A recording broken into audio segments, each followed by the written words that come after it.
Hi, everybody. Hi, everybody. Hi, everybody, and welcome back to the Talking About the Big Stuff podcast with Michael Cole and Matthew Krevat. I am Michael Cole. And I am Matthew Krevat. Welcome back, everybody, to the Talking About the Big Stuff podcast. If you haven't already, like and subscribe. That's always really helpful to us. And if you haven't, I'm going to remind you at the end. But you should be liking and subscribing. Give us comments throughout the episode if you think we're dumb or you think we're great. You can think of the comments as a prediction. You guys are like skating around this subject. I wonder if they'll bring this up. I'm at 1 minute and 42 seconds. And then at 1 minute and 47 seconds, you go, oh, they're so smart. They said that. Yeah. So that's the big thing I want to ask of you. And that sounds good. Tonight's episode, we're going to be talking about money and morality. Oh, yeah. Alex asked on the texts earlier when we were talking about this as the topic, like, how did this one come up? And I don't remember. It was funny because I was like, I had like a very clear reason why when it came up. Does it have anything to do with, a Nazi trillionaire? No, the inspiration does not, but that is absolutely something I want to talk about.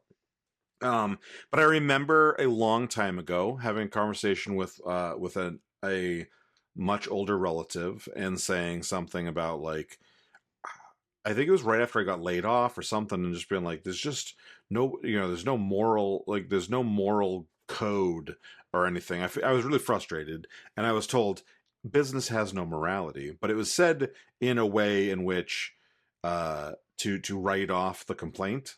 Right. Don't expect it to. Right. Yeah. Right. Which there's a truth to that, right? Like it depends on the business. Like the shitty businesses don't have one. The good businesses try to do things in an ethical manner. Like, yes, I need to make money, but I shouldn't hurt someone else to do it. Right. Yeah. And Logan has done a few. I told you he does these camps where they do plays during the summer, and a lot of them have had this like undertone of I wouldn't say they're anti-capitalist, but like, as so much of our media shows, like you were on Jason, our patron Jason, was on the Cinnamon episode when we talked about aliens, and it's like, you can't talk about aliens without talking about capitalism. At least they don't screw each other over for a commission. Yeah, you can't talk about you can't talk about Jurassic Park without talking about capitalism. These franchises. I mean, I'm a Gen Xer. You're a Gen Xer. Wouldn't you like to be a Gen Xer too? I mean, every movie in the 80s, the bad guy was the capital. The rich kid is the bad guy in every movie about high school students. Right, right. Anything with John Cusack in it, the rich guy is the bad guy. Yeah. Ricochet Rita says that she's been hearing the phrase "there is no ethical consumption under capitalism" a lot since 2020, and I absolutely agree that I've been hearing it, and that statement, I think, is an interesting one, because it again, it's one of those things that gets used to sometimes used to write off. So if we don't shop at Chick-fil-A or Walmart or any of these things, people go, well, there is no ethical, that's one of the ways that people say it, which is true. It's hard. I would say it's not capitalism in general. I don't think it's the current version of capitalism we have. Totalitarianism capitalism is a problem. It's our late stage capitalism. Yeah. The idea of like we're going to ask you for money at the end of this episode. We're going to ask about Patreon, but like, that is to sustain us, and we live within a capitalist economy, but like, at the same time, there is a difference between us asking for $1 a month or $10 a month, and like you started to bring up the world's first trillionaire, who may be the world's first ex-trillionaire. I heard someone say it's gone up and down. Depends on the stock of SpaceX. So I think he hit it and then he lost it, because a lot of his money is, the problem with that much money is it's not real money. It's on paper. Right. But it's money that other people won't have because it's locked up in paper under your name. Right. Or not paper anymore, digital now. But Yeah, Well, so his money changes depending on the stock price of SpaceX. right, and I think that he is uh, especially interesting to talk about in this way because he is one of the big things that was talked about was he was the first person to start multiple billion-dollar companies. He didn't start any companies, And he let's just didn't, say that. yes, but He's the like person that's to buy out multiple companies and before they force out the became founders and put his name on it. right. But also, I don't know that all the businesses, but many of the businesses are not purely profitable. Like they're not truly profitable. They have, stock price and profit aren't tied necessarily to each other. Mm-hmm. They can connect. They should Absolutely connect, which Yeah. that's part of my morality problem with it, is that like ultimately it's one of those things where if you're able to keep your budget balanced as a company and pay your people and do all those things, I'm okay with some fluctuation in the stock price, but like you should have a positive stock price and you shouldn't be able to go bankrupt on the stock necessarily based on that. It's hard, and I understand that it's a much harder system to fix than what I just said, and I don't want to oversimplify. But as we get further into the legal system around economics, and there is a lot more complication with SpaceX. When we talk about SpaceX and his $1 trillion fortune, one of the things that he has managed to do is he gets government contracts and he knows how to play the government systems to bolster his he lies. his company. Sure. Yeah. I'm not. Yeah, that's fair, but like he knows like how to one of the play. big things is how the way he made Tesla was by lying to investors and said he had government contracts, and then lying to the government and saying he had all these investors at the same time, and then both things came together because they both believed him. Right, and that is maybe the least awful thing that we're going to talk about. But one of the things with SpaceX and keeping it is that they helped recreate or he helped lobby. Or maybe I have to throw allegedly in front of this. I don't know.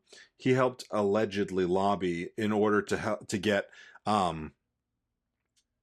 any Fortune 100 companies into index funds, and then he was able to jack the price up on his, get SpaceX's stock jacked up and keep it, because SpaceX like plummeted after the IPO because it was all fake. Yeah, right. But also he has he gets out of the I forget how they do the Fortune 100 companies. There's that evaluation process, but his sellout day where he can sell his shares is 2 days before it comes off the mandatory like being in your retirement index fund, which are like index funds are supposed to be there's a wide variety, right, of things, and they're supposed to be locked to that. But like if he tries to cash out the day he could crash retirement accounts of millions of people. And that's not the worst thing that he's trying to do. So here's another thing he's trying to do that's insane. He's trying to push through to get permission to launch over the next few decades literally 1 million satellites. Yeah. More than 5,000 satellites will affect the Earth with too much junk in the air, things hitting each other, things breaking satellites, like your GPS will go out, your TV will go out, phones will go out. We won't be able to launch things properly because there's too much clutter. And he wants to launch 1 million. And there's no one who controls that as long as you can find a country that will let you launch. Like if the US says you can do it, if the rest of the world says no, they can't stop you as long as you have a place to launch. If it's not the US, if it's some other country, some small country says, yeah, you could build a launch pad here, he could just do it. Yeah. Without any regard for the fact that he's going to clutter up the zone where satellites go to the point where they're going to crash into each other often enough that they're going to be destroying satellite, and that we won't be able to shoot other things up because there's so much clutter. There'll be no window to punch through. I think we should allow him to do that with the caveat caveat that he has to go up with the first one to make sure that you it's could put in another place car for, in space, but be sitting behind the wheel at the time you do it. yeah. Let's see how airtight those Cybertrucks are now.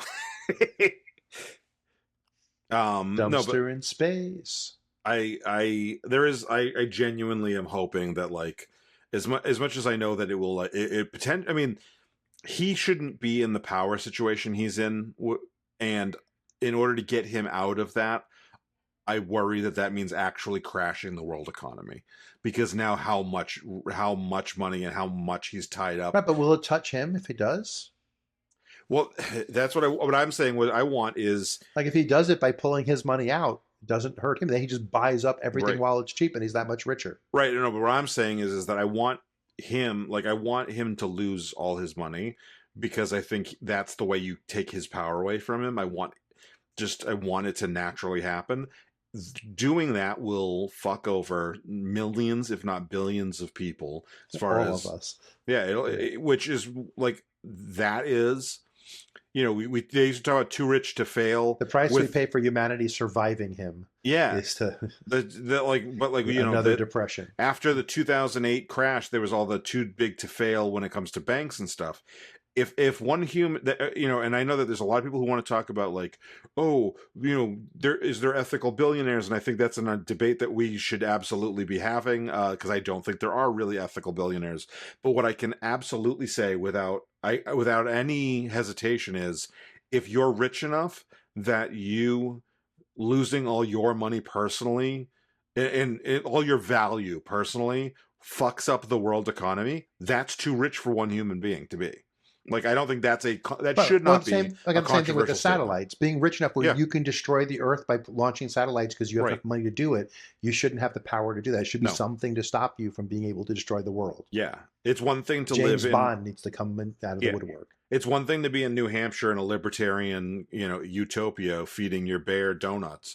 It's another thing when the entire Earth is going to be your personal libertarian thing for you to feed the bears on. Like we need to have things, like, one person shouldn't be able to fuck over the whole world. And that's something that we've gone to war over, like Hitler, and like we've done. These are issues we've faced before, not necessarily in this way. And I don't think it should not be a controversial statement to say one person's personal net worth, value, whatever, we should not be able to fuck over the world economy, should not be able to leave that kind of devastation in its wake. And that's even just the most extreme part of the conversation, because the money and morality conversation starts at the bottom. Like, we could start at the top, obviously, but like, it's not even just the billionaire class conversation. That's just one of the many conversations, because to me, if your goal to make money is to make money, you're already unethical. Sure. Like, if your goal is, I want a thriving business, I want a thriving family, and I want to support my family, and I want things, I like material things, that's not necessarily immoral. Right. If you say, I just want a large bank account, I want all the money I can get, and I'm never going to retire, and I'm never going to share that money, and it's just going to be handed down to the next generation, and it will not be in circulation where people can benefit from it. That doesn't help the economy. That helps your bank account, your magic number in the account. And I think that's immoral, right? Because you're defeating the purpose of the economy. I think we're in a state where you can't get around money. We can't live in a barter system, because literally that just means, well, if you're not able to physically make something of value, then you die, because that's all, you have nothing to barter. So our society would not work. But it doesn't mean money has to be a bottomless pit of immorality to just get money to get money. No, I will say, so something that I used to talk about with my friends when I was like in high school, or maybe 20s, before crypto was a thing, was I used to say, like, it must have been when I was in my 20s, because I would have been already feeling the effects of working shitty jobs and never making enough money to survive. One of the things I used to think about and talk to friends about was, like, eventually, if the wealth at the top gets hoarded enough, doesn't money become useless, like, for everybody else that functions in society? And in which case, do we then just figure out a new system of, in place of, like you said, bartering is probably too complicated. Well, But we've already done it once. Like we stopped having the gold standard for our money. sure, We said, okay, it used to be, it meant you had a certain amount of gold that the government had, but you had basically your IOU from the government. $1 is worth right, $1 of that gold. right, And then Nixon said, you know what? We can't have limitless wealth if we do that. I want people to have limitless wealth. So we yeah, disconnected our money from our gold and right, made it so that money is now just an imaginary thing. It's totally sure, something we've made up. It's a construct completely yeah. now. But when I was talking about this, I was saying, like, well, eventually, if if this the top 1% owns everything and has all the money, or maybe not owns everything but has all the money, it's like, well, I want to give you this chicken that I've raised. Here's one shroot buck, and here's one, and you give me a shroot buck for this, and I started talking about it. Essentially, when I first started hearing about crypto, I was like, oh, maybe this is the thing. And no, it's not. It is it is a total It's money laundering. it's money laundering. It's a way of buying illicit, illegal, and immoral things. It's somehow it's less ethical than money. They were like, how can we make money more evil? Let's This make is it the root of evil. less traceable. Yeah. So, but I think there is an interesting idea, and something I saw in the last month. I think it was the last month. Was that people want to talk about the dissolution of the middle class that's happening right now, but the idea of a middle class is like less than 100 years old, and it really only came to be as a way of Fighting the godless communists. motivating people not to try to go.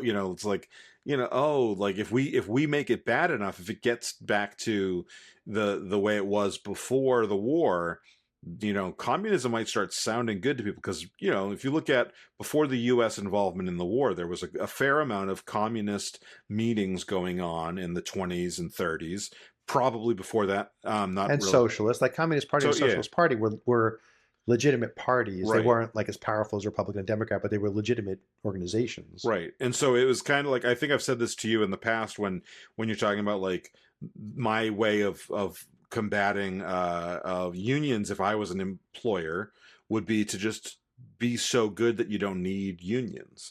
And I feel like the middle class kind of became that for a little while, of like, hey, whoa, don't start forming, a new party that could challenge the system. Yeah. Well, it's like you got everything you needed. There's no reason to keep fighting. Yeah. Sorry. Ricochet Rita says, I've been able to function mildly in a diet barter system. A lot of military families are below the poverty line, and spouses would trade off different services. I got myself and my kids free haircuts just trading my simple babysitting services.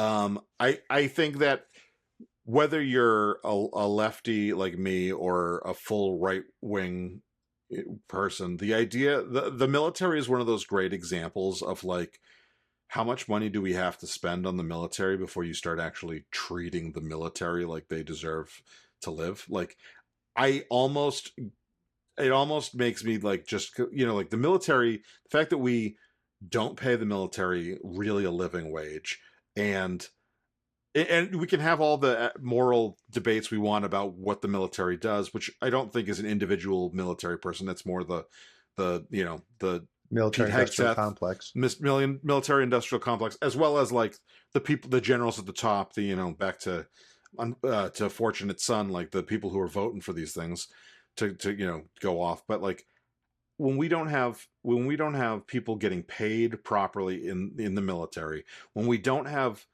I've heard conflicting things on VA services. Sometimes it's like, well, we have very good things in this way and that way, but like, there's a lot of holes. And if we can't, that's the spot where I kind of think like, oh, there is no bottom on how far the people who are like completely economically focused will go, because they won't even pay the thing that we all are supposed to, like like we get part of patriotism, right, is supporting the troops, but we don't support them financially, and that is just And don't support them once they come home. Like, you're not sure, yeah, actively at war. Then, if you're a veteran, yeah. Well, yeah. I said this to somebody in the last year or two, where you hear a lot of conservatives talking shit about homeless people, and homeless people are like uh, drastically made up of military veterans, because they have maybe not undiagnosed, untreated PTSD, and can't function properly in a job because they haven't gotten the treatment for it, and then it ends up in homelessness. So I would be in favor of passing a law that says the minimum military salary has to match the average salary that a mercenary gets paid, a private mercenary. Oh yeah, that's a good. Because I guarantee that would be tripling the salary of most military people. Yeah. Like, the amount of money you have to pay a private person to risk their lives overseas versus the amount of money we pay our troops. Yeah. 5.3 of homeless adult population are veterans. That number is actually less than I thought it was, but still 5% is fucking ridiculous. Like, and so, like, when you look at that, like, that's a huge fucking problem. And then you get the same people who are like constantly like, we need to show some respect and thank you for your service, like, we have to make sure we say it to every single person. Those are the people who will be like, well, fucking homeless people are disgusting, I don't want them near me, and look at these homeless camps, let's burn them and jail them. And nobody said burn them.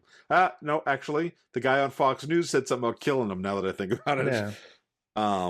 And not to say, and I don't want to Well, I say mean, that, like, cities that aggressively build park benches and things with spikes on them so someone who's unhoused can't even lay down. mm-hmm. Yeah, and we have absolutely built and I think we talked about this on a previous episode. We've built a morality system around money. Like we look at, like, we've sold the mythology of work. Like, well, if it, My favorite thing when you interview for a job, what gets you out of bed in the morning? Nothing about my fucking job, I'll tell you that yeah, much. There's not a single element of my job that gets me out of bed. I would rather be in bed than be working. But they all ask you like you're supposed to say, "Oh, I yeah, love the challenge, and I love the projects, and I love you coming down on me for being late with something. Ooh, yeah, turns me on." yeah. And then if you get to a situation where you're not retirement age, but like you don't have to work financially for whatever reason, then everybody kind of goes, well, don't you, like, aren't you bored? It's like, no, I get to do what I want to do. Like, or, So I'm busier now than when I was working because I'm starting to do things. And right, so since I'm doing things I want to do, I'm busy doing them all the time. right. And so this morality that we've built, this idea of like hard work it's like, yeah, hard work is absolutely something that, like, uh, should be rewarded, should be revered, even if But it's should be rewarded is necessary. is the key thing too, right? Yeah, Like, if you're working reward. hard and you don't get well rewarded, Yeah, like, you see, like, if you read Reddit and stuff, and people's work stories, and they say how, like, they were mistreated and they didn't get paid and they didn't get this, but they boss expected them to do triple the work and do it harder just for the sake of the company. And it's like, what? It's a contract. I yeah, work, you pay me. If you don't pay me, don't expect me to do. You don't give me extra pay for no reason. yeah. Don't expect me to give you extra work for no reason. Yesterday, I was listening to, I don't remember what it was, but they were talking about how, I think it was Mamdani that they were talking about, and they were saying he's basically quoting Karl Marx. He's not even trying to hide it anymore. It was similar to from each according to his means, that quote. Yeah. But maybe it was the DSA platform, I forget, and it was everybody that works should get paid for their work, and nobody should get work as much as you can, or as much as is necessary. Like, work as hard as like, whichever is and they were saying, oh, it's they're like, basically this is communism, and the person I was listening to was like, yeah, that's the fucking point. Like, or social, like, this is Karl Marx, and they're like, yeah, but also like, why is that, What's your like, argument against that? You should yeah, work harder for your boss to make more money. right. Or, like, I've been in plenty of jobs where if you get to a certain point where you can do your job in 20 hours, they give you 20 hours more worth of work. They don't just say, "Oh," and you're like, "I'm doing the same amount of work. I'm doing the same work." Right. I'll And give you the they, same output. You want twice as much output because I yeah, can do it, not because it's fair trade for my salary. right, right. And I'm not talking about like, "Oh, we're going to slowly ramp you up because like when you get started at a job, it's like, oh, at year 5 I could do this, took me 40 hours. By year 10 it took me 20 hours, and they Yeah. want to keep adding, and like that, And that's all great. that is When busy you raise work. my salary, Yeah. at the same time, say now you're performing like a senior person or a level Mm-hmm. two, then a level three, and because you're performing at that level, you get paid at that. I had Sure. that fight with a manager once when I was in IT, and she was like, um, I asked, what I want, why not? I don't understand why I can't be promoted to senior level like you are. Like, what's the difference between our jobs? And she goes, well, I can be called upon to do this, this, and this. I'm like, okay, so if I'm asked to do that, I should say no, right? Yeah. Like, what do you mean say no? I'm like, if the difference between my salary and your salary is that you can work on more complex problems and projects. And right now, I'm working on the first text-based program we've ever had in the company. Doesn't that make me a senior because I'm doing a thing we never did before? And if we're not, why isn't this your project? Why am I doing it? Mm-hmm. And she just didn't even understand the question. She was like, well, shouldn't you, if you want to get promoted, you should perform at the level that you want to get salary from. I'm like, cool. I'm going to start going to the VP meetings because you can't go to a VP meeting. You're not a VP. I'm like, but I want to be. Like, how come I can't go to that meeting, but you want me to do the work as if I was one? And she just could never understand it. My last good boss, I'll say good boss because she was not my last boss.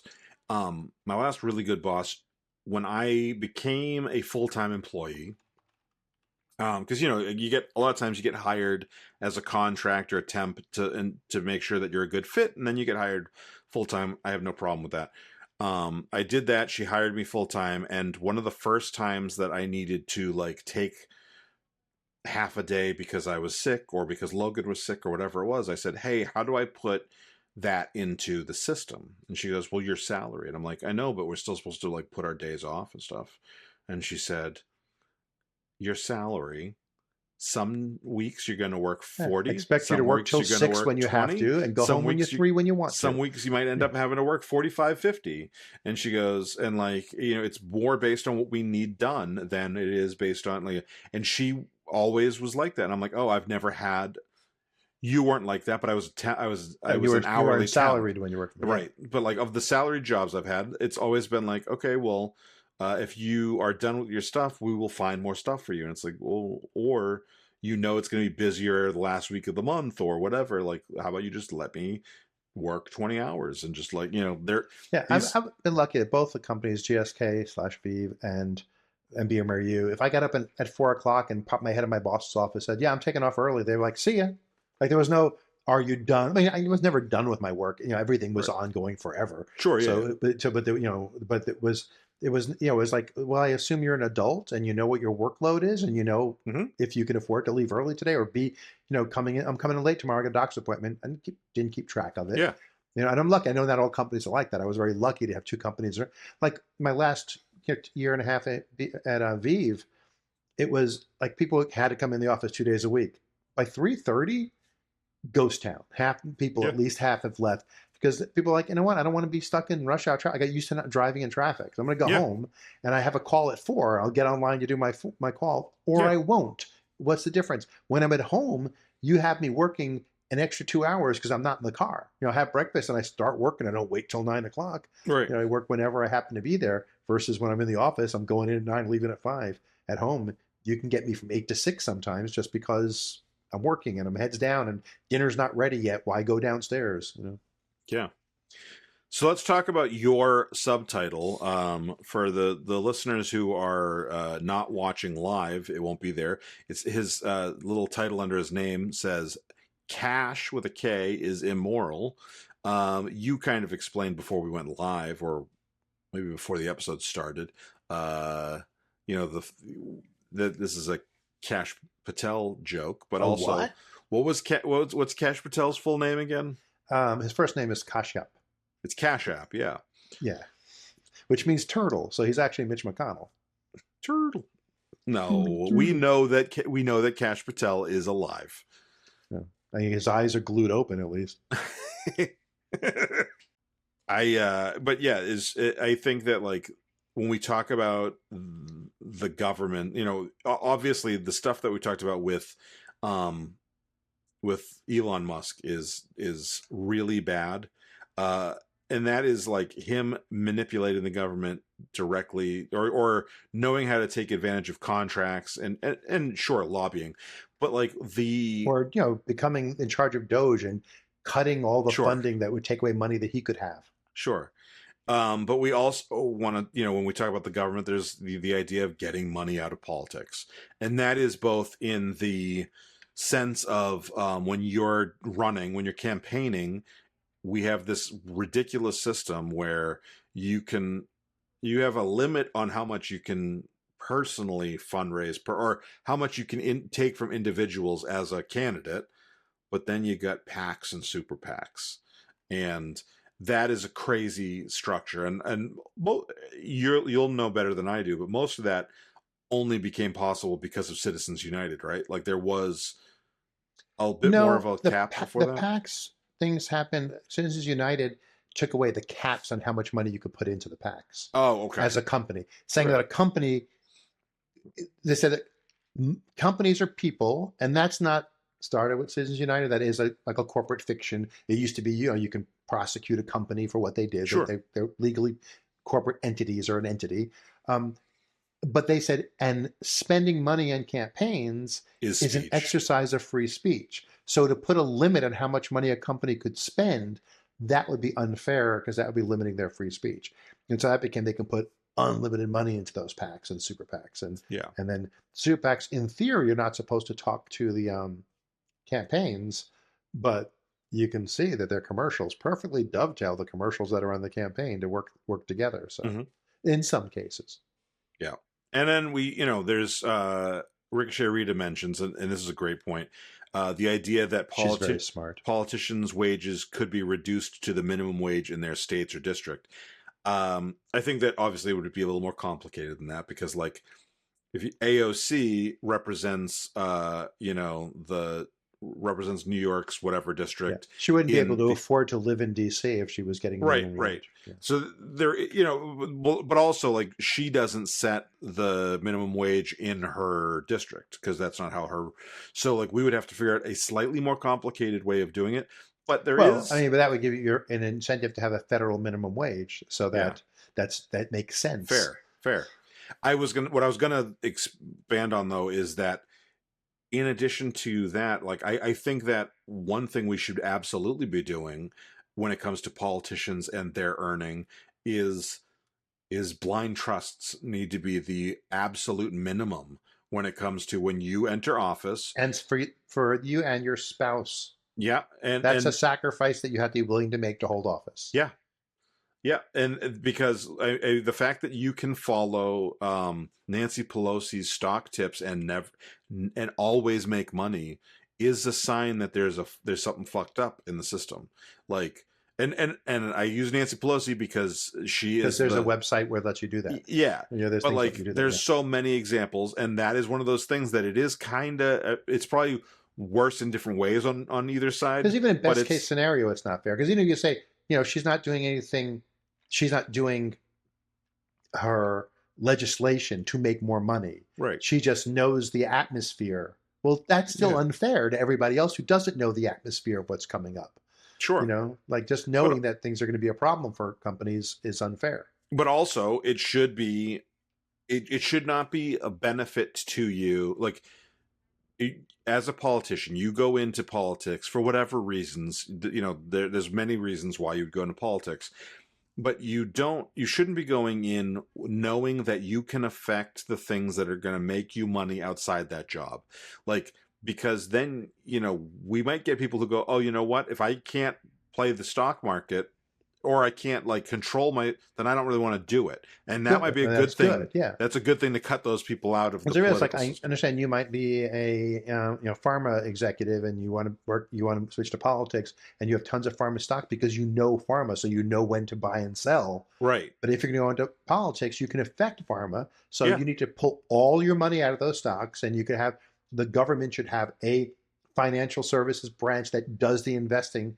That Yeah. everyone gets the same investment in Congress. Yeah. The same buying into the same plans that Yeah. are completely blind to anyone making decisions. And that should operate the way like the Federal Reserve or any of those like things that like the president. Maybe I'm wrong on the specifics. No. You're 100% right a year ago, but the Okay. Supreme Court has been whittling away at the independence of independent places, saying that the president can fire the people that he's not supposed to be able to fire. That's the whole fucking point. Like that they shouldn't. Yeah, that's ridiculous. That's what they're doing. And so okay, so when we restore that, and and they're also trying to get rid of Chevron deference, which means that even those organizations wouldn't be able to decide with any expertise how they do things. Like if you had the CDC and say, well, the CDC, if the Congress right now says CDC's job is to set the vaccine schedules, and the experts at the CDC set the schedule. If the Supreme Court, some of them have their way, it would become, oh, no. Congress needs to say they set the schedule, and it's this for this vaccine and this for this vaccine. You can't let the CDC decide. Congress has to decide. The powers in Congress, which makes everything unwieldy, nothing works, which is the Republican goal. Government should do nothing except let me make money. Mm-hmm. Absolutely insane. And which is why we need a new Federal Justice Act that increases the amount of federal judges we have across the country to get rid of the backlog, creates 15 districts, repopulates those districts, moves people around to make it even in those districts. And each district is headed by a Supreme Court justice, meaning, oh, wait, we need 6 more justices to be added to the bench. And we need to do that when a Democrat's in office, and put 6 35-year-old constitutional scholars from the far left in office to be in office for the next 100 years. The more, I know that 10 years ago, or, arguably in 2000, after the Al Gore and Bush election, we started, people really started saying, hey, like, what's the fucking deal with the Electoral College? I think that we have really shown in the last 10 years that we need to really restructure our government, our federal government, in a lot of ways. Like, I think that the more I think about it, the less I'm understanding the current argument for a Senate. I understand 250 years ago, things were very different in a lot of ways. And there was some, but like, I think that there's a benefit to having 2 houses, but the Senate, the way it's structured right now, doesn't make a lot of sense to me. Like, why does, Wyoming have the same amount of senators as California? I mean, the basic reason is because it doesn't represent people; it represents states. The Senate. Right. I mean, that's why the better problem is, why don't we fix the House so that it actually does what it's supposed to do? Sure. Like each representative in the House should represent the same exact number of people, no matter where you are in the country, and that's not the way it is right now. Right. So that we have overpowered small states because they gave them 7 people, and they're each worth 70,000 people, and in New York, one representative is worth 100,000 people, or 500,000 people. It's ridiculous. They need to make that even, which might change the number of people in the House.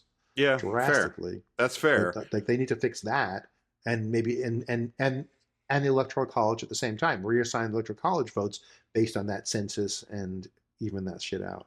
I would even be like, when you talk about the Electoral College, like the winner takes all part of the Electoral College, I think, is a huge part of the problem. But that's all state by state. That is state by state, but only like 2 is, states don't do it that way. Right.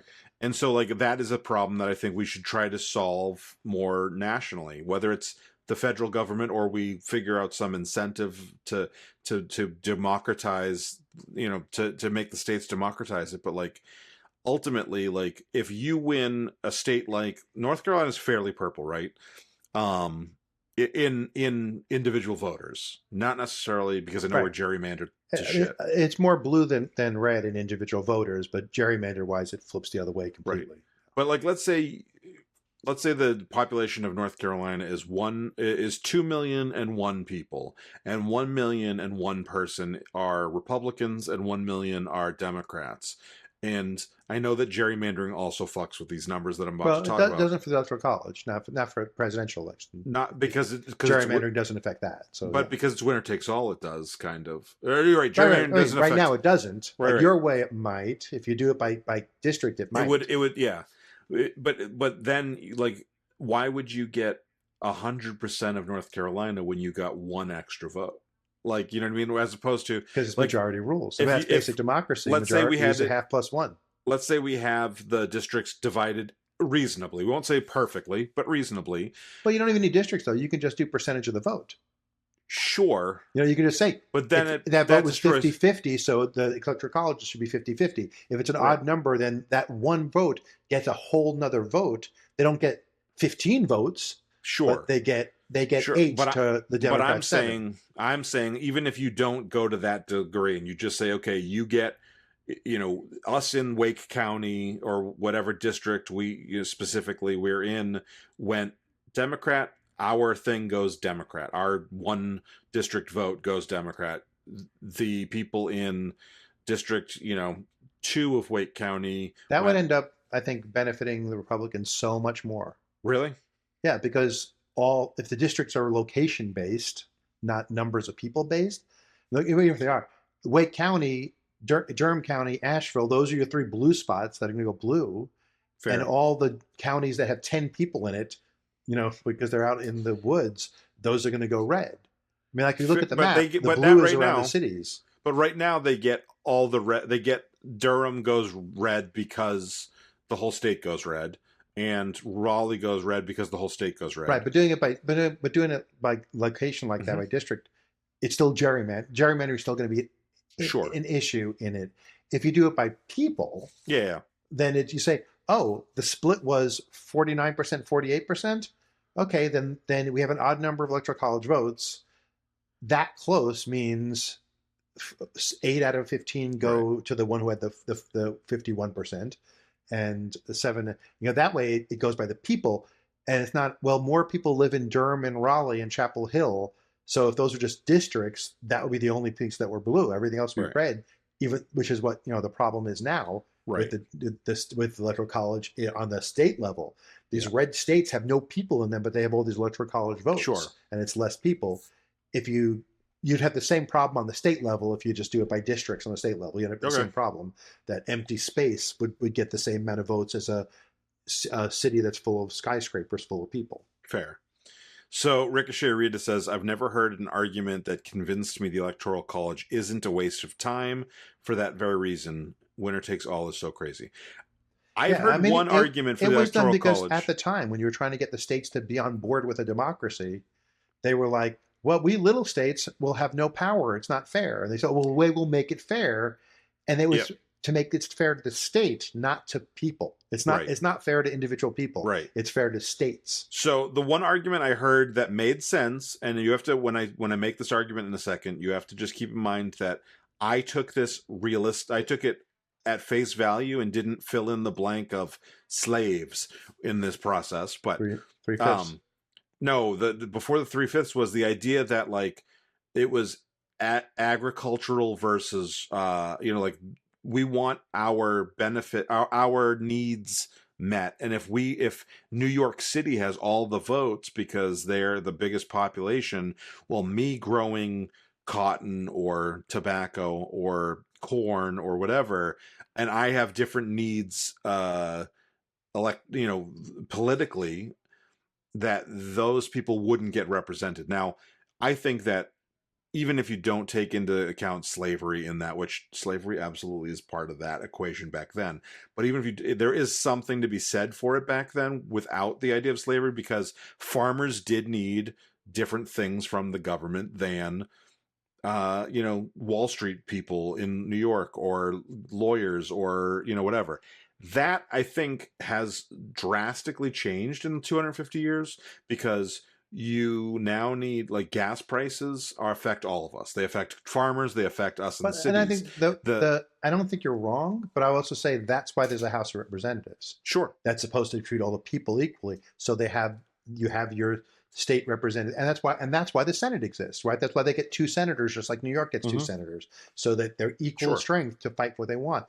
That's not the president. Because yes, like, why would you wait so that the farmers always win and the people in the cities always lose because they live in cities? They don't deserve representation. Like, right.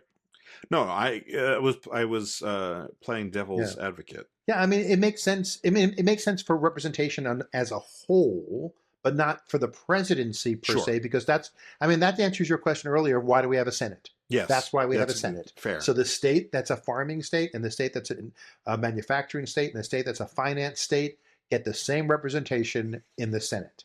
And then the Yeah. House people get represented by district. So you're in New York State and you're an apple grower, you're voting for someone who goes, this is what we, the apple growers in upstate New York, need, versus with AOC saying this is what they need in Queens. And they're both equally valid, but they get covered that way.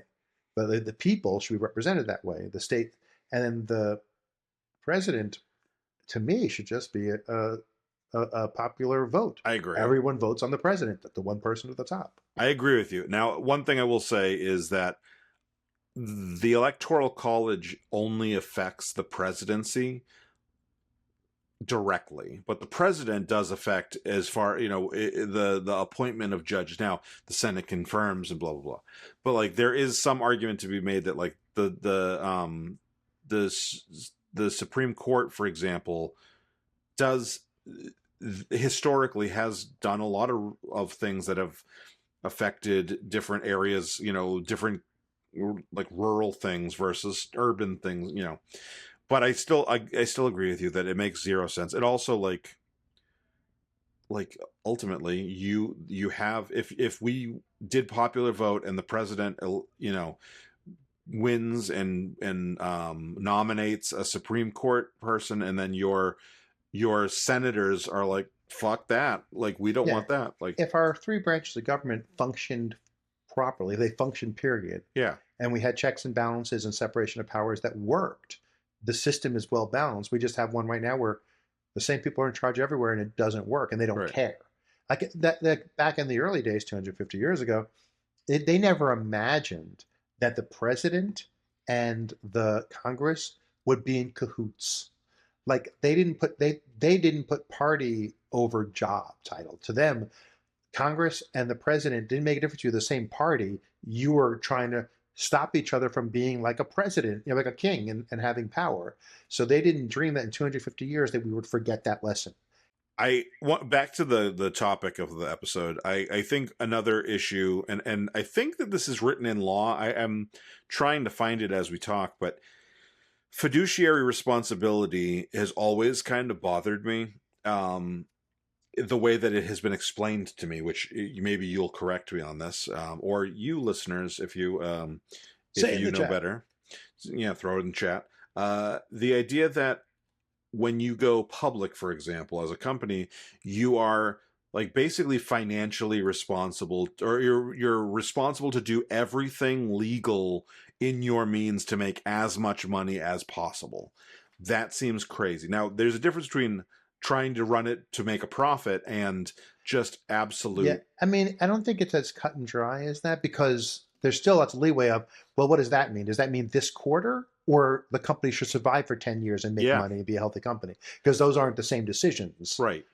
And saying, well, if we're ethical, we'll make money, we'll be a better company, we'll get better employees, we'll do well.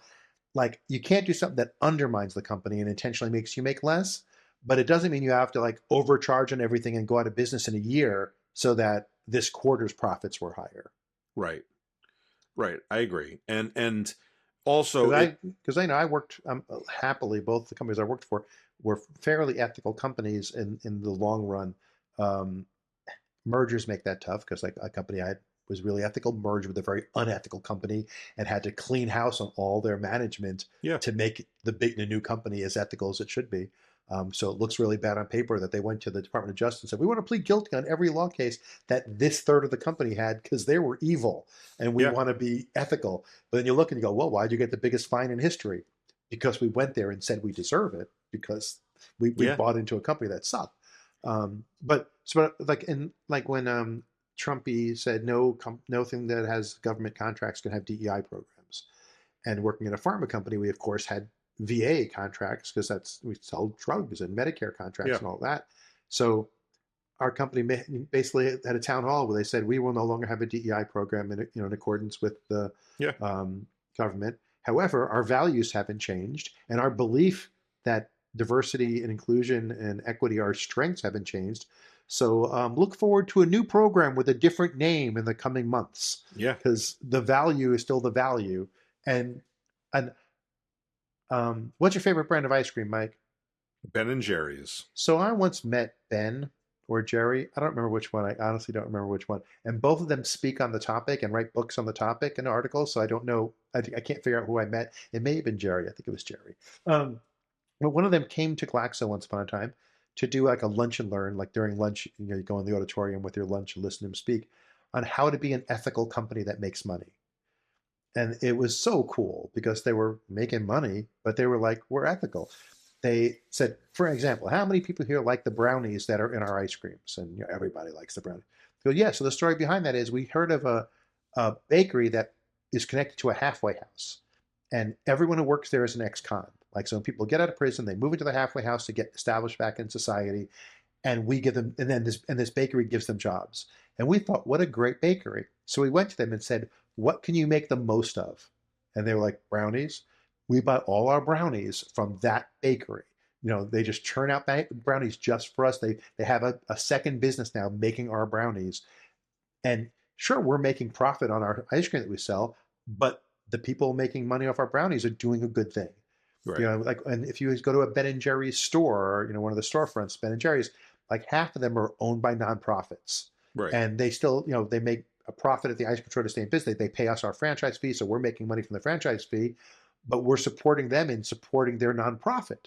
Right. There's plenty of ways to make sure that you're doing right. You only work with companies that are B Corp, that meet the highest standards of ethics and stuff. So you can be ethical and make money. Don't make money at the expense of people. Make it by providing them something they need or want. Are they publicly traded? They have both left the company now because they were bought out. They were bought out years ago by Unilever, I want to say. Pillsbury. I think you're Unilever. I think Unilever's the top, I think. And they, over the last couple of years, have been, like they had in their contract, they're still going to be outspoken, anti-apartheid in Palestine. They're still going to be outspoken, this, that, the other thing. But recently they were starting to get shut up by the company and shut out by the company. And so they quit. I think recently they both quit. Said we can't be ethically part of the company anymore. The company we love, like their contract when they were sold, let them still be an ethical company. Yeah. But then Unilever's been pushing back on that and changing and chipping away at it, so they left. Yeah, and so that's part of so the original company was great, but the new one not so much. And that's a ridiculous thing too. Like, so I agree with you. Like that, what they did, the way they've run and operated for the last 40 plus years, 50 years probably, has been great.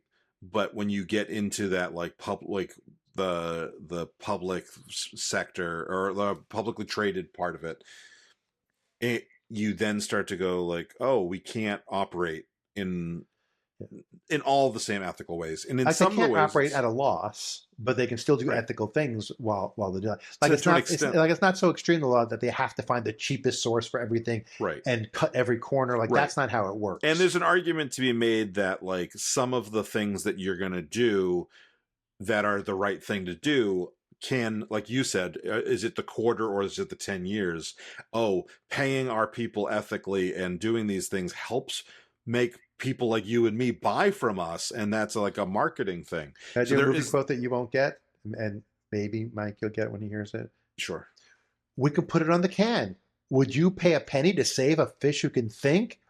I would. So obscure. It's a really good movie, but it's an obscure quote. Okay, what's the movie? Heaven Can Wait with Warren Beatty. Oh yeah. But he's in the body of a millionaire, and he finds out like they're killing dolphins when they get the tuna, and he's like, Yeah. well, why? Which it's more expensive. He goes, well, let's charge a penny more per can. Like Yeah. let's do it the more expensive way. Yeah. But like there is like those things. Now the other, But also stuff like Ben and Jerry's is ethical, and they're more expensive than other ice creams. Like you are, like, so the fiduciary duty, that you are paying more money Yeah. for that ethic, so they're not losing money. They're just as profitable. Mhm. If they did it cheaper, their ice cream would be cheaper quality. It would be cheaper sold. Yeah.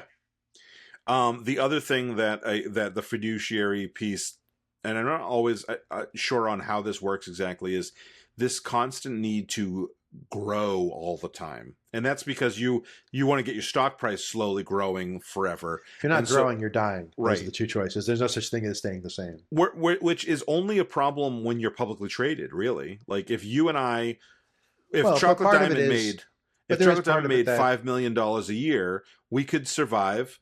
And then next year we could make $5 million a year. I mean, eventually inflation becomes a problem. Right. I mean, inflation is the problem. But when you look at it from a stock perspective, it's not the same thing. So like I remember the example I always give is I worked at Verizon in my 20s, and we would have these stupid fucking meetings every quarter or year. I forget. It's been long enough now that I haven't worked there. That I don't remember exactly, but they would say like last year we made $8 billion profit, and this year we're only gonna make a $7 billion profit. So we're operating at a $1 billion loss. I'm like, that's not how fucking math works.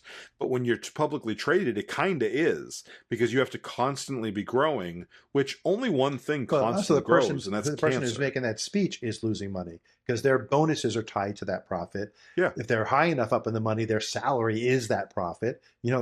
I'm losing money if we don't make more money. It doesn't Right. affect you because you're hourly and we don't give a shit Right. how hard you bust your ass. You live with your But parents. You work 90 Yeah. hours a week, and you live with your parents and can't afford to move on your own. There was a thing Glaxo did once way back in my early days with Glaxo, like in the 90s.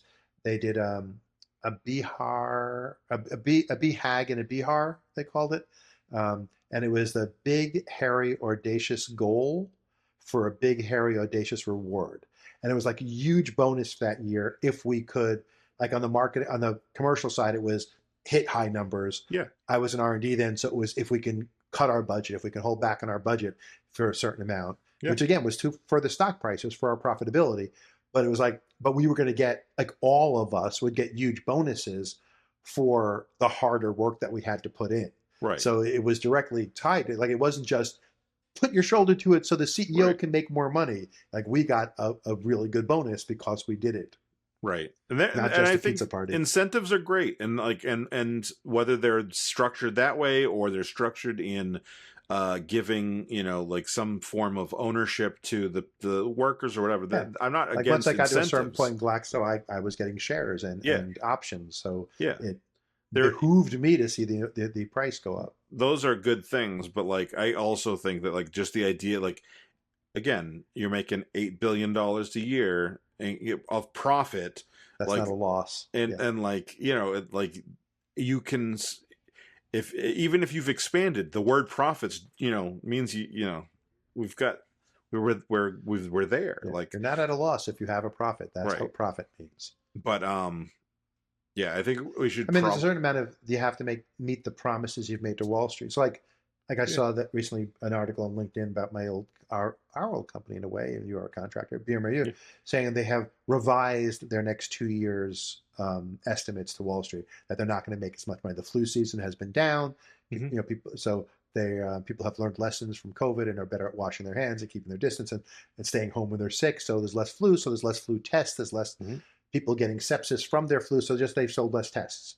And they're like, which is great. That's our goal, more public health. Yeah. But we're telling you, Wall Street, we're going to make less money because thankfully we want to make less money if people are doing well. When I worked at Verizon, if there, because Verizon was an interesting structure because you're in a contract, right? So like you can get a phone every 2 years or whatever. There's exceptions, but like they would run these ridiculous like Black Friday deals, and it's like you're either out of contract or not. Right. Like you're basically telling me if my contract runs out in August, hang on till November because there'll be a better deal. Right. Don't come in today. And so like ultimately what they would get into is like sell accessories. Like, oh, if somebody comes in to get their phone repaired, sell them a Bluetooth, blah, blah, blah. And I'm like, okay, but like how many that's not where you're making your money. Like that's like adding the 50-cent sprinkles. Like if you're doing an ice cream, it's like you need to get them to come in here for the ice cream, and then maybe you can upcharge them for the sprinkles. So like them telling everybody that they had to deal with it, but if they were in the situation where you just said like, oh, the structure of the world has changed in such a way, they'd go, okay, you are making almost $30,000 this year. You should be really happy with that. And in order to prove to us how happy you are, we're going to need you to sell the shit out of some Bluetooths. And it'd be like, like where I worked in bookstores before I started my corporate career, and it was like selling the cards, $10 for a discount card. And if you buy books a lot, it's worth it. But you means come to our bookstore, not to any bookstore you happen to be next to. Was the whole idea of the card to bring you back. But I remember people were so vehemently against it. There was like a woman came once and she was buying $120 worth of books, and I was like, "Ooh, we have a card. It's $10. You get 10% off. You should buy it." And she's like, "No, no, no. I'm never going to use it again. It's a one-time thing." I'm like, "You will save $2 today. Like you'll get 10% off your purchase, and your purchase is over $100. This will pay for the card, and you will save money. And if you do come in the next year, you'll save money." And she didn't want to do it, and I just scanned it and charged her for it, and just didn't give her the card. I guess I filled it out for her gate and sold the card because I needed to sell cards, and she paid for it, and she saved $2 because she paid for the card. Yeah. I just sold a card and threw it in the trash. I was like, I had a credit card, so I used the name from credit card and sold her a card. And I got my little ding that I sold enough cards that week. Yeah. All right. It's 7:30. 7:31. It's time. And so I would like to pee really badly. You know what? I have faith in you that you can pee really well. Thank you. I've been overhydrating because I'm like detoxing after 10 days of just eating pure shit. Not necessarily bad, just bad for me. Yummy new drink from Trader Joe's. Nice. Tangerine cream ale. It's like a creamsicle in ale form. Yeah. All right. So listen, if you've been watching this video and enjoying it, Mike said it earlier, go ahead and like the video. Go ahead and subscribe to our channel, please. It doesn't hurt you to do it. It helps us. Ring the notification bell if you want to know when we go live. We recorded this and we went live on Tuesday. Normally we do Monday. Do you know who was in the chat? The people who rang the bell. They're the ones who are in the chat. So ring the bell and you can know when we go live. And go ahead and make comments below. Good comments, bad comments. Tell us what you like most. If you don't like anything, lie. Pretend you like something. I don't care. Just do comments because YouTube likes when you do comments. Yeah. And Matthew mentioned, liking and subscribing and how it doesn't affect you negatively at all. But it affects us positively. And Matthew's going to just swipe it on your account real quick and then I'm going to sell it to you whether you know it or not. And then throw your account in the trash. Throw you in the trash. Anyway, if you want, you know what, people could follow us on patreon.com/talking about the big stuff at like a no cost level. Yeah, that would not hurt them at all, right? And yet would benefit us. It would, yes. And it would let them know when we're going live. Yeah. If you go to patreon.com/talking about the big stuff. That's what I said. Patreon.com/talking about the big stuff. Exactly. Patreon.com/talking about the big stuff. You can you can subscribe for free and you're going to see updates about this when we're going live. When episodes are dropping, you'll know what's coming. And, like our documentary that we've been talking about will probably pop up on there a little bit before it pops up for everybody else. When I say that, it's probably going to be like hours, not like days, but still. Yes, if we went by the book like Lieutenant Savick, hours would seem like days. Yeah. But then we have other options. We have the $1, the $3, and the $10. Those are per month, not per episode. So, breaks down to $25 cents. 2 bits. I'm not going to do the $3 and then $2.50. We have English degrees. Don't make us do math. Yeah. And there is a morality in that money, giving us that money because you are listening to the podcast, you enjoy the podcast, you probably somewhat agree with our political takes, you would be helping us to do good for the world in the documentary, and hopefully we're doing something good in this podcast. So it's We do not some other immoral. documentaries, And also, educating. we're not going to become trillionaires off of your subscription. Like there, so, and we don't have anybody that's getting like taken advantage of by. Alex might argue that he is, but He's a part owner of the company. he's You a can't part owner argue of the that. company. So yeah, that would be great if you wanted to do that. Matthew, do you have any last thoughts? My only last thought is I want to thank everyone for sticking with us to talk about the big stuff, because we know our opinions are cash money.